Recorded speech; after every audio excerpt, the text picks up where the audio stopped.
इन्नमल मुमिनूना इख्वा, एक मुसलमान दूसरे मुसलमान का भाई है। फिर अगर दोनों में दरार पैदा हो जाए, कोई रंजिश हो जाए, फअस्लिहू बैना अख्वैकुम, तो उन दोनों के दरमियान सुलह करा दिया करो। आए कौम के जिम्मेदारों, झारखंड वालों, मानिकपुर भगैया वालों, साहिबगंज वालों, बिहार वालों, झारखंड वालों, मुझे ईमानदारी के साथ बताओ, क्या हमारे समाज और सोसाइटी में सुलह का कोई दस्तूर है? सुलह कैसी होती है? या पता चला जलसे में एक लड़का एक लड़की दोनों रंगे हाथ पकड़े गए, बिठाल दिया, पंचायती होगी। अब पंचायती क्या होती है? चल तूने इस लड़की के साथ ऐसा किया, हाँ चल 2 लाख रुपए दे, 5 लाख दे। ये पंचायती करने वालों, कयामत के दिन जो डंडे पड़ेंगे तुम्हारे, ये सरपंच बने बैठे हो ना, मुखिया गांव के, ये पंचायती करते हो। अबे जब लड़का लड़की दोनों पकड़े गए तो जुर्माना लड़का दे। ये इंडिया के कानून में होगा, 18 साल से नीचे है तो नाबालिग। इस्लाम के अंदर नाबालिग नहीं, इस्लाम के अंदर जिसको एमसी पीरियड महीना शुरू होने लगा वो बालिग मानी जाएगी, चाहे वो 12 साल की लड़की ही क्यों ना हो। ये इस्लामी नियम और कानून है। लड़का लड़की दोनों पकड़े गए, सरपंच फैसला करता है 1 लाख रुपया दे। दूसरा फैसला ये होता है, ये तो लड़का लड़की दोनों का निकाह करा दो। ये फैसले होते हैं हमारे समाज में।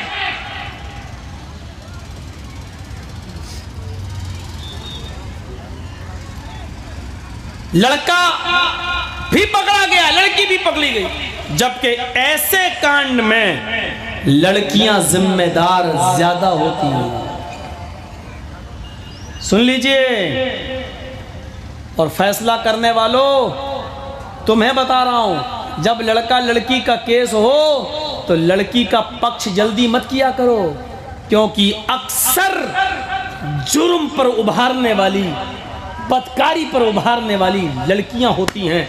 लड़के ठीक है, लड़के भी, हम लड़कों को बचा नहीं रहे हैं, लेकिन लड़की अगर तैयार ना हो तो लड़का कभी जिना कर ही नहीं सकता। ये भी फैक्ट है, खुद मेरे सामने की बात है। कोर्ट में एक लेडीज वकील थी जो लड़के का मुकदमा लड़ रही थी किसी का, और मैं अपनी कोर्ट में तारीख पर गया था, तो वो जज को एक सुई और धागा लेकर गई थी और जज को समझा रही थी। मैंने अपनी आंखों से देखा, तो सुई को ऐसे ले जाती थी धागे की तरफ, धागे को सुई की तरफ, और सुई ऐसे कर लेती थी। देख रहा ना, ऐसे देखिए जज साहब, मैं धागा डाल रही हूँ सुई में, देखिए धागा नहीं जा रहा है। तो जज कहता सुई हटा लेती हैं आप, धागा कैसे जाएगा? तो कहा यही तो हम आपको समझा रहे हैं। अगर लड़की अपने आप को अलग हटा ले तो लड़का किसी लड़की के साथ जिना कैसे करे, रेप कैसे करे? जज कहता है ये आप कह रही हैं लेडी वकील होकर? तो लेडी वकील क्या कहती है? मैं लेडी हूं इसलिए लड़कियों की नस नस से वाकिफ हूं। लड़के खुश ना हो कि मौलाना साहब बचा रहे हैं आपको, बचा नहीं रहे हैं। हम पंचायत में फैसला करने वालों को ये बता रहे हैं, जुर्माना कभी किसी लड़की पर भी लगाया आपने? तुमने जुर्म किया, चल 2 लाख तू दे। बताइए आप, इस जलसे में मान लीजिए कोई आई है, अब कौन से इलाके बता, एक इधर से एक उधर से, अलग अलग से आ रहे हैं,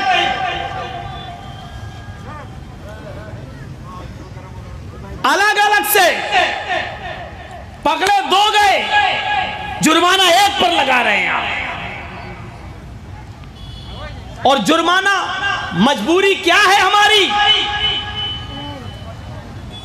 सरपंच की भी मजबूरी क्या है बताऊं आपको? सरपंच की मजबूरी है, लड़की को कोर्ट ज्यादा तरजीह देती है, पुलिस ज्यादा तरजीह देती है। अगर हमने लड़की के पक्ष में फैसला नहीं किया या यही मामला, तो अभी लड़का जेल की चक्की चलाएगा, क्योंकि लड़की सिर्फ इतना कह दे कोर्ट के अंदर या पुलिस इसने मेरे साथ ऐसा किया। तो पहले तो आप अंदर जाओ, कुछ नहीं होगा, पहले आप अंदर जाइए, सिर्फ कह दे पहले आप अंदर जाइए। इसलिए लड़के वाले भी बचने लगे, क्या करें, जबकि गलती लड़की की ज्यादा।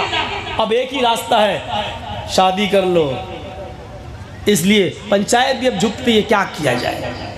कुरान करीम ने जिना की जब चर्चा की है, जिना की बात की है, तो पहले जिनाकार औरत से शुरू की है, अज़्ज़ानियतु वज़्ज़ानी, जिना करने वाली औरत या लड़की और जिना करने वाला मर्द, फजलिदू कुल्ल वाहिदिन मिनहुमा मियत जल्दा, इन दोनों में से हर एक को 100-100 कोड़े मारो, हर एक को 100-100 कोड़े मारो। पहले जिना करने वाली का, बाद में जिना करने वाला का, क्योंकि जिना की शुरुआत लड़की की तरफ से होती है। लड़का तो जिना औरत के बुलाने या लड़की के बुलाने पर वो पहुंच जाता है, बहादुरी लड़का दिखाता है, लेकिन उकसाने वाली अक्सर औरत या लड़की होती है। जब तक औरत या लड़की किसी को उकसाए नहीं, लड़के ने कही, अगर लड़की मना कर दे तो लड़का जिना कर ही नहीं सकता। रेप तो कहते हैं जबरदस्ती को, जबरदस्ती को पकड़ा, खींचा, खेत में ले गया, दबाया और किया, तब हुआ है ये रेप। इसको रेप, ये रेप है, ये कानून की भाषा में रेप है। और 18 साल से बड़ी लड़की है, लड़का लड़की दोनों गए और होटल में चले गए, इधर उधर चले, तो ये रेप नहीं है, ये रजामंदी है। ये कानूनी भाषा में, इंडियन लॉ के हिसाब से ये रेप नहीं है, ये रजामंदी है। लेकिन लड़के को साबित करना होगा कि लड़की 18 साल से बड़ी है और इसने रजामंदी के साथ हमसे ये गलत काम जो हुआ है इसकी रजामंदी के साथ हुआ है, तब वो बचेगा। लेकिन अगर ये साबित नहीं कर पाया लड़का, तो फिर उसको सजा होगी, वो रेप ही माना जाएगा। ये एक अलग सिस्टम है। अब ये आपको कैसे साबित करना है, ये बहुत केस चल रहे हैं। मैं तो 4 महीने रहा हूं अंदर ना, इसलिए मुझे मालूम है। तो मेरे भाइयों, फासलिहु बैना अख्वैकुम, सुलह करा दिया करो इन दोनों के दरमियान जिनमें तुम रंजिश देखो। देखिए, झूठ कितनी बुरी चीज है। जो एक मर्तबा अपने मुंह से झूठ बोलता है, फरिश्ते उसके मुंह की बदबू से 1 मील दूर भाग जाते हैं। 1 मील, अंदाजा लगाओ कितना दूर। हमने जो झूठ बोला, एक बार झूठ 1 मील दूर भाग गया, कितना। लेकिन अल्लाह के नबी फरमाते हैं, 2 मुसलमान आपस में लड़ गए, उनको तुम सुलह कराने में थक गए, मानने के लिए तैयार ही नहीं दोनों। नहीं, हट, मैं बड़े बाप का बेटा, हाँ, मैं बड़े बाप का बेटा। दोनों थक गए, 2 घंटे 3 घंटे 4 घंटे मान ही नहीं रहे। आप जानते हैं, एक झूठ अगर बोलूंगा तो ये मान जाएंगे। आपने उन दोनों से झूठ बोल दिया और आपको मालूम है कि आपका झूठ बोलने से ये दोनों एक हो जाएंगे। तो अल्लाह के रसूल ऐसी जगह पर झूठ बोलने की इजाजत भी देते हैं। क्या कहते हैं? झूठ बोल दो उन दोनों को एक करने के लिए। लैसल कद्दाब अल्लज़ी युस्लिहु बैनन नास, जो 2 लोगों के दरमियान सुलह करा रहा है और उसमें झूठ बोल रहा है, तो उसको झूठा नहीं लिखा जाएगा अल्लाह के यहाँ। इन दोनों को एक कराने में झूठ बोलना पड़ेगा। या इसी तरीके से शौहर और बीवी नाराज़ हैं, सुन लो वो मसला याद रखना, मियाँ और बीवी नाराज़ हैं तो बीवी अपने शौहर को मनाने में झूठ बोल सकती है और शौहर भी अपनी बीवी को मनाने के लिए झूठ बोल सकता है। इनमें कोई झूठा नहीं लिखा जाएगा। अगर शौहर को मालूम है कि झूठ बोलने से बीवी राज़ी हो जाएगी तो झूठ बोल सकता है, और बीवी को मालूम है कि मैं झूठ बोलूँगी तो शौहर खुश हो जाएगा, तो बीवी भी झूठ बोल सकती है। यहाँ झूठ नहीं लिखा जाएगा। कितनी अहमियत है सुलह की।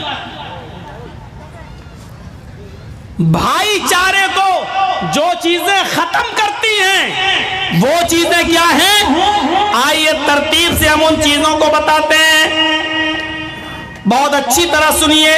या अय्युहल्लज़ीना मनुज्तनिबू कसीरम मिनज़्ज़न्न इन्न बअज़-ज़न्नि इस्म वला तजस्ससू वला यग़्तब बअज़ुकुम बअज़ा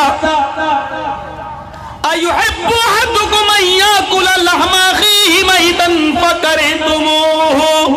ये चीजें भाईचारे को तोड़ देती हैं। ये चीजें एक मुसलमान को दूसरे मुसलमान से नफरत दिला देती हैं। ये चीजें एक मुसलमान को दूसरे मुसलमान से दूर कर देती हैं। या अय्युहल्लज़ीना मनुज्तनिबू कसीरम मिनज़्ज़न्न, ऐ मुसलमानों, ऐ ईमानों वालों, तुम में कोई मुसलमान किसी दूसरे के बारे में बुरा गुमान अपने दिल में न रखे। इज्तनिबू कसीरम मिनज़्ज़न्न, ज्यादा बदगुमानी से बचो, ज्यादा बुरे गुमान करने से बचो। इन्न बअज़-ज़न्नि इस्म, बाज़ बुरे गुमान इंसान को गुनाहगार बना देते हैं, कबीरा गुनाह का मुर्तकिब कर देते हैं। बुरे गुमान, बुरा गुमान क्या है? हमारी आपकी आपस में चपकलिश है, नाराजगी चल रही है, तो आपको मेरी हर चीज़ बुरी लगेगी। क्यों? आप हमसे जलते हैं, आपको मेरी हर चीज़ बुरी लगेगी। अब मैं जा रहा हूँ मस्जिद में नमाज़ पढ़ने, आपने देखा तो आप कहेंगे देखो कितना बड़ा मुल्ला बना फिर रहा है। अब आपको मेरा नमाज़ पढ़ना भी अच्छा नहीं लगेगा। हम वुज़ू बनाने बैठ गए, देख 900 चूहे खा के बिल्ली चली हज को। आपको मेरा नमाज पढ़ना भी अच्छा नहीं लगेगा, मेरा वुज़ू बनाना अच्छा नहीं लगेगा। क्यों? क्योंकि मेरी नफरत आपके दिल में, बदगुमानी आपके दिल में भरी पड़ी है मेरे बारे में, अच्छा नहीं लगेगा। आपकी हमारी नफरत है, बदगुमानी आप मेरे बारे में पाले हुए हैं अपने दिल में। अब क्या हुआ? मैं अपने घर से निकला, आप अपने घर की छत पे खड़े हैं, आपने मुझे देखा, मैं जा रहा हूँ नमाज पढ़ने, और मैंने नज़र डाली, आप ऊपर खड़े हैं, मेरी नज़र आप पे पड़ गई। अब हम जा रहे हैं, सुभान अल्लाह सुभान अल्लाह सुभान अल्लाह अल्हम्दुलिल्लाह अल्हम्दुलिल्लाह, मुंह में बोलते हुए जा रहे हैं सुभान अल्लाह सुभान। आपने देखा मेरे होंठ हिल रहे हैं, तो आपके दिल में क्या आएगा? ये कमीना साला मुझे गाली दे रहा है। होगा? होता है। क्यों? बदगुमानी आपके दिल में मेरे बारे में भरी पड़ी है। आपको मेरा सुभान अल्लाह अल्हम्दुलिल्लाह पढ़ रहे हैं हम, लेकिन आपको यकीन नहीं होगा, आपने इसने मुझे देखा, अब ये होंठ हिला रहा है, ये जरूर मुझे गाली दे रहा होगा। आप समझे गाली दे रहा है। मैं पढ़ रहा हूँ सुभान अल्लाह, लेकिन आपको लगेगा क्या कि मुझे गाली दे रहा है। जरूरी नहीं आप जो सोच रहे हैं वो सही हो, इतना याद रखिएगा। ये जरूरी नहीं कि आप जो सोच रहे हैं वो सही हो। एक मिसाल दूं, यहाँ कोई है नहीं, मान लीजिए मौलाना तौहीद साहब जिनको आपने बुलाया, वो भी डॉक्टर हैं, मैं भी डॉक्टर हूँ, दोनों डॉक्टर हैं। और हूँ नहीं, कल इंजेक्शन लगवाने मत आ जाना। एक मिसाल दे रहा हूँ, मान लीजिए मैं भी डॉक्टर हूँ, तौहीद साहब भी डॉक्टर हैं। अब देखिए दोनों डॉक्टर हैं, दोनों तजर्बेकार हैं। सामने से एक आदमी आ रहा है, लंगड़ाता हुआ आ रहा है। यार ये लंगड़ा तो था नहीं, लेकिन लंगड़ा क्यों रहा है? वो लंगड़ा रहा है, पैर ज़मीन पर घिसटता हुआ, लंगड़ाता हुआ चला आ रहा है।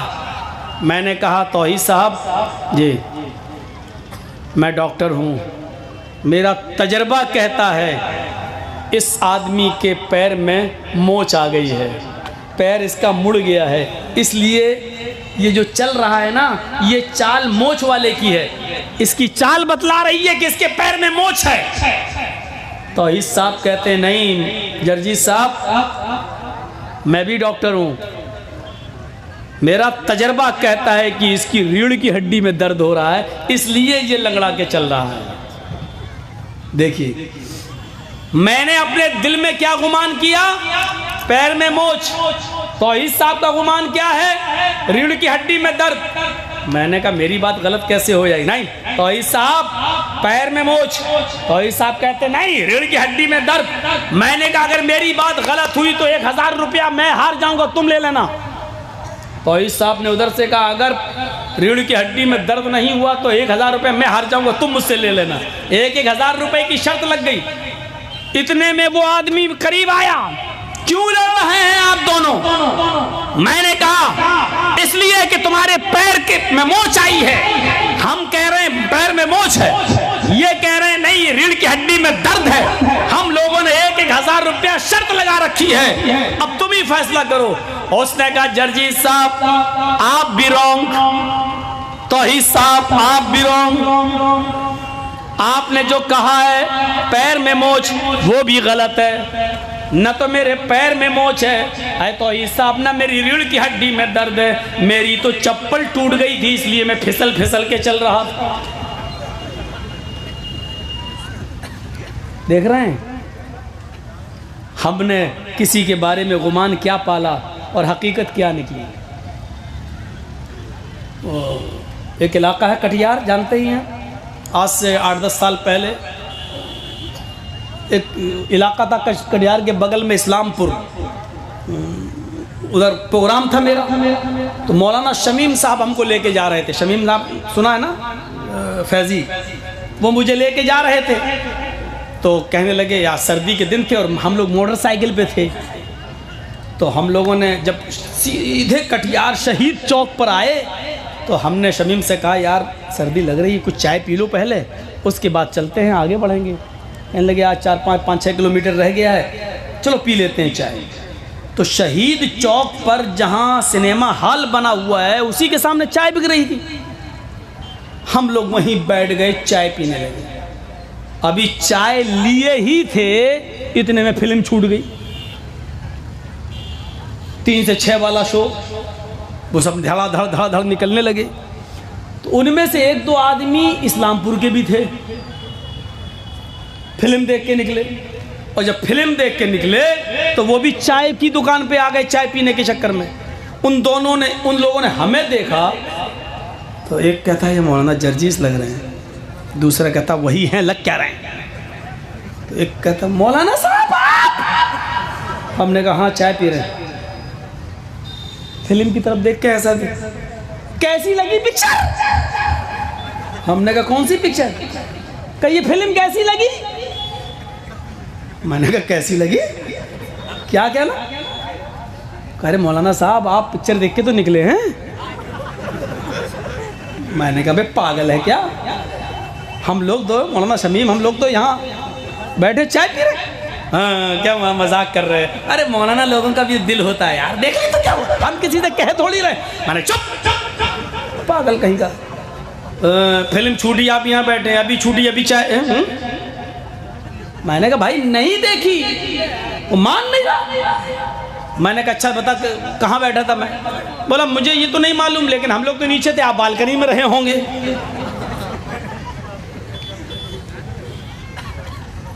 मौलाना बताओ ना कैसी लगी? मैंने कहा यार फिल्म का पोस्टर देख के तो लगा कि बहुत अच्छी है। फिर मैंने कहा मेरे भाई मेरी इस मोटरसाइकिल की डिग्गी में कुरान रखा हुआ है, क्या कुरान निकाल कर हाथ पर रखकर कसम खाऊं कि हम दोनों ने फिल्म नहीं देखी? कहने लगा अब इतनी बड़ी बात कह दी तो बात ही खत्म है। कुरान कहता है या अय्युहल्लज़ीना आमनुज्तनिबू कसीरम मिनज़्ज़न, आए मुसलमानों तुम एक दूसरे के बारे में ऐसी ही बुरी गुमान बदगुमानी से बचो। ये बदगुमानी इंसान को कहां से कहां पहुंचा देती है। एक दूसरे के बारे में बदगुमानी इंसान को तबाह कर देती है, एक दूसरे से मुतनफिर कर देती है। बताइए अब कुरान जब हमने हाथ में लेकर कहा कि इसको उठा के कसम, तब वो कहता है और फिर भी नहीं मान रहा है। तो हमने सोचा कि अब, और जलसा जब मेरा नंबर आया वहां 12 बजे तकरीर का, तो मेरे सामने ही बैठा है वो आदमी। मैंने पूरी तकरीरी फिर फिल्म और सिनेमा के ऊपर की। तो फिर जलसे में खत्म होने के बाद भी कहता वाह, देखते भी और बोलते भी। क्या इंसान के दिमाग में बैठी हुई है बात। बदगुमानी किसी इंसान को, अब सोचिए फिल्म हाल उसी वक्त छूट गई और हम वहीं मौजूद हैं तो आदमी क्या समझेगा। तो इसीलिए कहा कि ऐसे जगहों पर शक का मौका भी नहीं देना चाहिए। और हमको भी क्या मालूम कि 6 बजे छूट ही जाएगी। अब ये तो शमीम को बताना चाहिए था मौलाना साहब यहाँ फिल्म हाल है और बगल छूटने वाली है। तजर्बेकार वो था इसलिए कि वहाँ का रहने वाला है, लेकिन उसको भी ख्याल में नहीं था कि ऐसा भी होगा।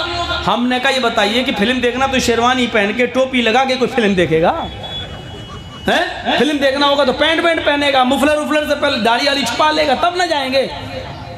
कहता ना देखें कोई बात नहीं, मौलाना का भी दिल होता है। ये एक ही बात कहता चला, मौलाना का भी दिल होता है।